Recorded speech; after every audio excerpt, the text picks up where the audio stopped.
Hi guys, welcome back to my channel. If you didn't know, I had a second baby. This is Ayla. And today I'm going to talk to you guys about my birth story, which was an elective C-section. I'll start off by saying that I had an elective C-section this time around because I had an emergency C-section the first time with my toddler Nikash. I'd gone into labor with him, and then a few hours into it, we were starting to lose his heartbeat, and so I ended up in an emergency C-section, which was really scary. And probably like the biggest difference in having an elective C-section is that you're not dealing with those kinds of fears of like the what ifs and stuff. You have your own kind of what ifs, right? Like the anxiety of just having surgery. But I don't know, for some reason, I'm the kind of person that isn't as afraid of surgery, maybe because I've been in like the operating room for videos and stuff like that. And I've seen a lot of surgeries go down because of our show Plastic and stuff. So the thought of surgery just seemed a lot easier in my opinion.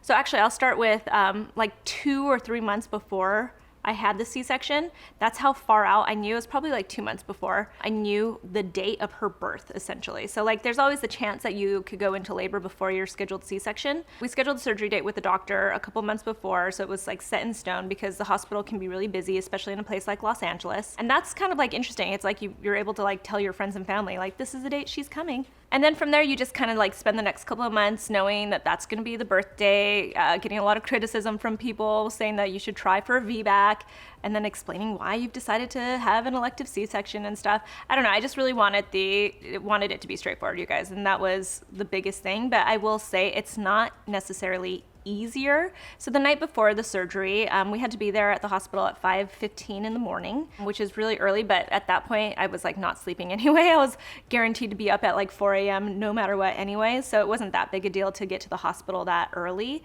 But I definitely had a little bit of like anxiety and some nerves and stuff because it's surgery, and surgery is never that fun, and you kind of like wonder why they need you to be there that early, because my surgery was scheduled for 7:15 in the morning. Oh, I knew it. Ooh, that was good. Ooh, mom life. Little poopy break, guys. You want to make sure when you get to the hospital, before you even get to the hospital, you're pre-registered, because that was something that I experienced the first time. Was I got there, I thought I was pre-registered, and it turns out I wasn't, so I had to fill out all that paperwork, and it can take a little while. This time I was pre-registered, and I called the hospital and I double checked it that I was pre-registered, and then, you know, it was all set. So when I got there was still like a touch more paperwork to fill out, but it was really fast. And then they essentially just walk us to our room with our nurse. So they walk you with your nurse who's going to take care of you before the surgery and during the surgery, which is kind of like key, because then you move on to other nurses. It's amazing. Like the nurses really are like the way that your labor functions, whether it's going to be a regular delivery or a C-section. It's amazing how much the nurses are actually doing when you are giving birth. So they introduced us to our nurse, and then she walked me and my husband back into a room where it's like a prep room almost. I had to get undressed, so you want to make sure you're not wearing anything crazy. And you know, I'd actually asked my doctor if I could wear any jewelry, because you guys know that I would tend to wear like all my different studs and stuff in my ears, and he was like, oh, those should be fine. But of course the nurse was like, you need to take those off. So the only earrings I actually kept on were this like little hoop here. I only just put these earrings on today, and then this little stud up here, but the rest of my earrings I completely took off, and I actually don't know where I put them, which is a big problem, because it's like everything feels so like you're so full of anxiety and stuff, and you're nervous. It's early in the morning, so you're sleepy also and everything. And so I recall putting them into like a little plastic bag that the nurse gave us, but then from there I have no idea where I put them, and it's kind of like, where did I put them? I don't know. So I have to look, because I'm pretty sure they've got to be either in my suitcase or like in my purse somewhere, but they were small. So that's one thing, is take all your jewelry off. I didn't wear any nail polish on my nails. I still haven't put any nail polish on my nails, because they like to like monitor you also by the like color of your nails. They can tell what's happening with like your blood and stuff. So you want to keep that in mind as well. The nurse has you undress, and then she handed me, I don't know if it's different in other hospitals, but she handed me these like antibiotic wipes, and I basically had to wipe off my entire body except for my boob area, and except for my, you know, my lady bits. But the rest of it, it's just to like try to avoid any kind of infection or anything like that. And then basically what they do is they prep you. So like they insert the IV, they talk you through what you're going to experience. You end up sitting there and meeting everybody who's going to be involved as well. So the anesthesiologist came in, she talked to me. I told her that I'm a little bit sensitive to anesthesia, and last time I had a C-section, I was really out of it and like really shaky, and it just felt really bad. So they kept that in mind. They actually gave me like half the dosage this time because they were like, yeah, we know we don't have to give you so much. She also explained like the way they were gonna give you the spinal and stuff. So it's like, you're not as like scared, I guess, because you're being like fully prepped on what you're gonna expect. And then after that, the baby nurses came in, they introduced themselves, they told me they were gonna take care of my baby as soon as she was out and everything. And then my doctor walked in and then basically was like, high five, you ready to do this? We're all set for everything, cool, like asked some questions. And so that's what essentially takes up your first 2 hours, which is amazing because it feels like 2 hours is so long. And when we first got there, my husband was like, why do we have to be here so early? But it actually made sense. So then they just kind of walked me over to the operating room. You know, it's like really bright in there. It's kind of cold and stuff. And then they sat me on the table that they're gonna operate on. They went ahead and, you know, like it starts to just go like the minute you're in it. So it's like they give you the spinal, and the way they explained the spinal, and it was exactly this. They were like, we're gonna insert it. You're gonna have to like kind of hunch over a little bit and curve your back. And then we'll insert it. You'll feel a little pinch for a second. And they were like, it might burn a little bit. I was like, guys, I've got this. I've had Botox and fillers before. And they all kind of like chuckled because it was like nothing compared to that stuff. They were like, you're going to feel a little, you know, a little prick. And then it's going to feel like warmth just kind of shoots down your legs. And that's exactly what happens. It's like, you almost feel like liquid warmth, like shoot down your legs. And then almost immediately you start to feel like your legs are falling asleep. You get that tingly feeling. It's not a great feeling at all, but that is the feeling that you kind of get. And they had told me because it happens so quickly, they need me to immediately like help them as like they shift my body onto the operating table, because they don't want it to be one of those things where I'm just like completely unable to help them at all. They like kind of maneuver you, and by the time you're like laying down on the bed, you are completely numb, and you're numb from like right under your boobs all the way down. I almost want to say like I couldn't even feel like the boob area, like my chest area and stuff, but you're just completely numb, and it's a strange feeling. So as much as I'd like to say like, oh, a planned C-section is the way to go, like 100%, I think I'm a little bit torn on that now. And so it's kind of an interesting experience to say that I've had a planned C-section because I originally just wanted a planned C-section. And now I know that there are like some pros and cons definitely to it. And one of them is like that feeling is it's kind of a gross feeling to be laying there like that and not be able to move. And the worst part is like if you're claustrophobic like me, it really plays on your claustrophobia and gets in your head. So it's like, you know, I'm laying there, they put this curtain up, and it's, you guys, the curtain is like right here. So it's really close up to your face. And so you're really just kind of like a floating head, it feels like.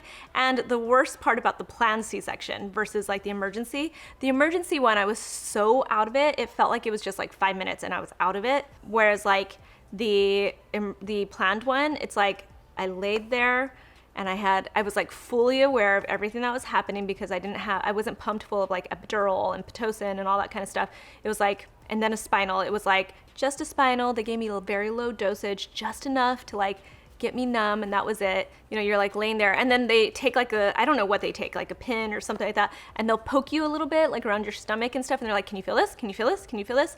And as long as you can still feel it, they're like essentially not operating yet. So they're constantly like poking you a little bit, which is also annoying. And then you just start to hear like everyone's conversations, which is completely different also from the emergency one, because my husband was like by my side, like freaking out with me and stuff and holding my hand and everything. Whereas this time I could hear him joking around with like the nurses. He's putting on some music. It's so casual because he felt like it was just so much more chill. And it was, you guys, like this is a much more chill experience. It's like strangely straightforward for giving birth. I'm like had to listen to my doctor talk to whoever was assisting him about his daughter's dating life and stuff. And it's just like, it's just a different experience. And what I was telling my friends and everybody about like the feeling of it. So once you do get numb, they go ahead and start operating, and it all happens really fast. I remember they asked me if I could feel the pinprick again. And I told them I could feel it, but it was just pressure at that point. And so they just like got started. And this was probably about 10 minutes into the time I'd like gotten the spinal and stuff I was now being operated on. And all I could feel was like pressing on my stomach, and it felt kind of like if my stomach was a waterbed, and like it was just jiggling, and that's all I could feel. It was like jiggling and pressing on my stomach, and it was a consistent just like pressing on my stomach. Like this, it felt like someone was doing this to my belly the entire time the surgery was happening. And I was just like, just laying there. I was kind of shivery because it's cold, and then I think like your nerves, and then I think a little bit of the spinal as well it makes you feel like that a little bit. So I was just laying there, and then I don't know how long into the surgery. I think she was born at 7:51, so that was probably around like 7:20, 7:15 when they finally started the surgery. I suddenly hear my doctor say, "Baby's here," and he's like, "You want to see her?" And before I could even say anything, I like couldn't even respond because I was like, you just feel like the spinal is kind of like almost like choking your throat a little bit, like you can't speak or something, and you're just so cold and shivery and everything. And this is like the worst part, it really is that you're just dealing with all of this. So it's not comfortable, it's not amazing, it's just kind of what it is and what they have to do to, deliver your baby via C-section when it's planned like that. So is it beautiful? It's not necessarily a beautiful experience, like, people experience beautiful births and stuff. Definitely a planned C-section is not like a beautiful birth. It's just a kind of very straightforward kind of birth. And so the doctor just pulled down, there's like a blue curtain and then there's a clear one. He pulled that down, pressed the baby like up to like the clear screen, and like literally my husband gave me took a picture of it. Like the baby is like right next to my face and everything. Like think back on it, it's kind of hilarious because it's like my husband took a bunch of pictures of the baby like next to my face and stuff, and I'm literally just a head. It's really, really funny. It's like these are the kind of pictures you take when you have a planned C-section, or even just an emergency C-section probably. It's not the way it kind of went down with us for our emergency C-section because everything was so like scary and nerve-wracking. But this one, because it was planned, it was like pictures, everyone try to get the right picture. I was actually getting almost frustrated that like I still had this curtain up.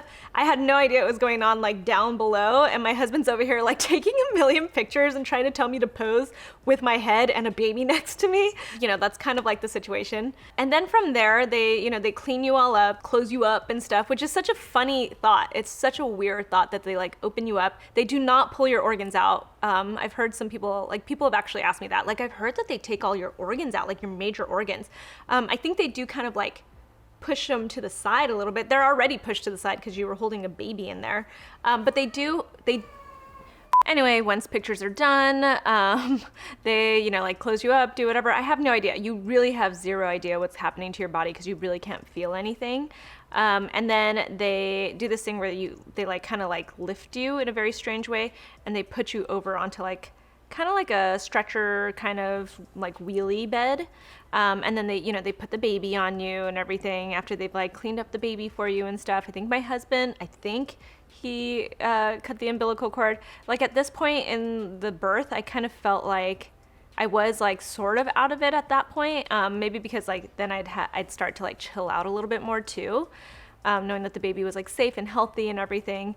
She was really chill, by the way, when she came out. When Nikash came out, it was like I knew he was here because he was like wah and crying everywhere. Whereas like Ayla came out and she was like chill, quiet, like you didn't really hear anything happening. You always hear stories that they like smack the baby's butt a little bit to get her to cry, to get them to cry, to like know that they're okay and stuff.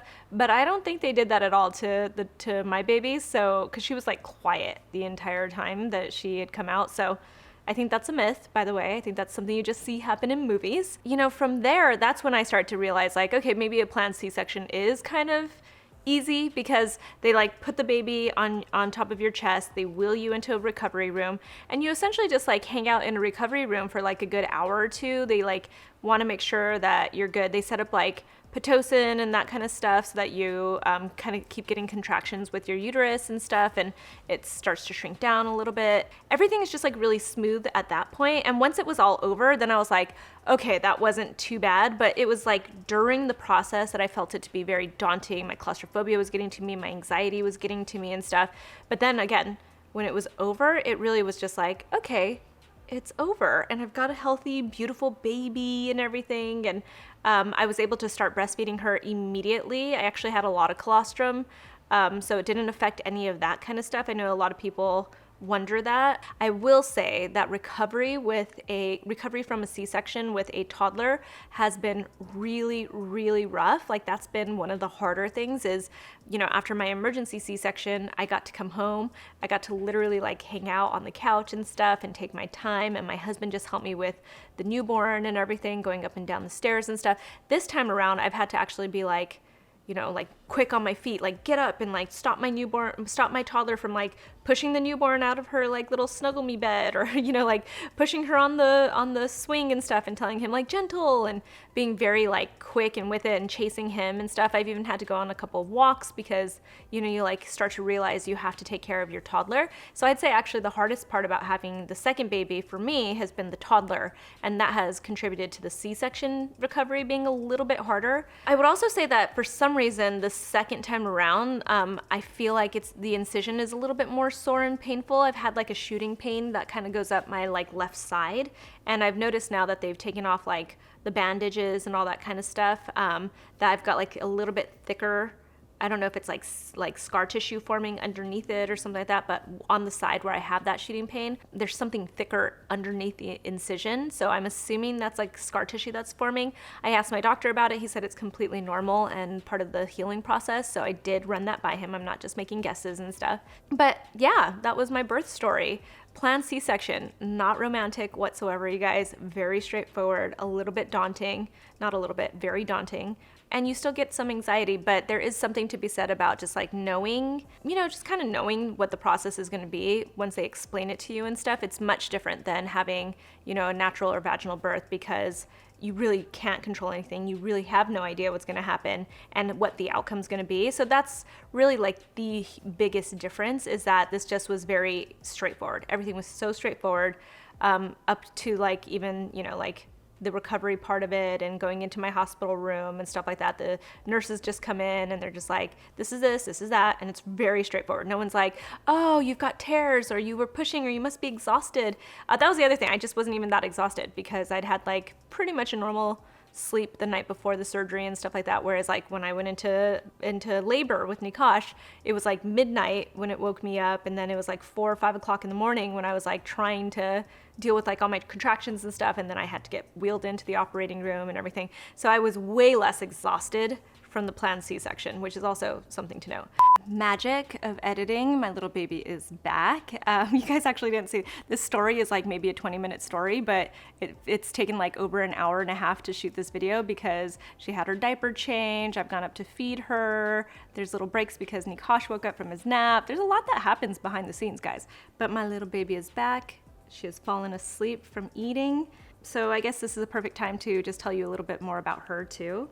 It's funny, people, have come to visit and meet her and stuff, or they even see like pictures of her and they're like, she's got a perfect little head. Like her head shape is perfect for a newborn, because they usually come out looking a little like, like there's like something going on. Some of them even come out looking like they're a little beat up and stuff. And it's because, you guys, I had a planned C-section. Even Nikash got a little bit beat up because he got stuck in the birth canal, and which is why I ended up with an emergency C-section. So he was like getting like shoved up against, like it felt like my hip he was getting shoved up against. So he came out a little bit beat up, whereas like she came out with like no dents, no nothing, because it was just planned. That's it. And she was small too. She was born at 6.1, 6 pounds, 1 ounce. She is now over 7 pounds, which is good. I haven't actually weighed her for a week or so. So I'm actually curious if maybe she's even heavier than that, because she feels pretty heavy in my arms now. But she also was like very sleepy that first week. And I wonder if it's because it wasn't time for her to come out yet, technically. Even though we scheduled it, she wasn't feeling it, she wasn't like really ready to come out, which is also something to think about with a C-section. A planned C-section is, they are scheduling you a whole week before your due date. That's because they want to try to get the baby out before you actually go into labor. So they're trying not to risk that. But she seemed perfectly fine. She's perfectly healthy, besides being tiny, but Nikash was tiny too, and he, came when he was supposed to come. That's it. I'm a mom of 2, and I had a planned C-section. And it was an interesting experience. Do I recommend it? I wouldn't say that. I think that my best advice, now that I've had like an emergency C-section and a planned C-section, is to kind of just do what you think is best for you. I'm glad that I got to try having a vaginal birth first, because I got to experience that, I'll never like kind of wonder what it would have been like, or, you know, what if I like could have tried or something like that. And, you know, it made me even more confident to have a planned C-section this time, only because, you know, I kind of didn't want to risk that same thing happening. I could feel her even while I was pregnant towards the very end in the last trimester. I could feel her kind of in the same area of my body as Nikash was, and I got really nervous about her getting stuck there and, you know, having problems with her and then having to be rushed into an emergency C-section again and stuff. So all of that stuff I decided to just avoid and go into that planned C-section. And I was very confident about that decision, and I don't regret that decision. Was it awesome? No, surgery is never awesome. And I wish I could tell you guys that, but it also was just very straightforward. And at the very end of it, I was totally fine. I'm still recovering. It's, like I said, it's been a few weeks. And you know, it's like, I'm always gonna have that incision there. That kind of reminds me, but I'm okay with that because it's like, you know, it's a reminder that I had my beautiful babies and they're healthy and I love them and it was all worth it. So that is my birth story. If you guys have any questions, feel free to ask me in the comments below. Tell me what kind of videos you guys want to see, whether it's about my newborn, tips that I have, anything I've been experiencing, or anything else, really. Just feel free to ask me. I'm kind of getting back in the swing of things with shooting videos and stuff, and you know, you guys know I want to share everything. So find me on Instagram. I'm at Susan Yara. You'll see a little bit more of this little sweet pea on there too. And I'll talk to you guys soon. Bye.